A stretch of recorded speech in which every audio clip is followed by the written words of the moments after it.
الكاتب الإماراتي أحمد الشيبة النعيمي يلقي قصيدة ضد رئيس الكيان الصهيوني إسحاق هيرتزوغ بمناسبة قمة المناخ المنعقدة في الإمارات.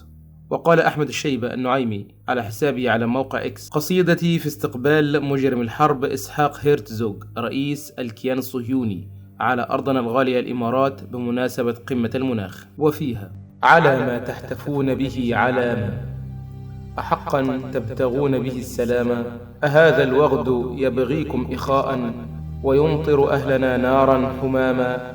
أهذا الوغد ينشدكم سلاما ويفرغ غيظه بالحقد جاما؟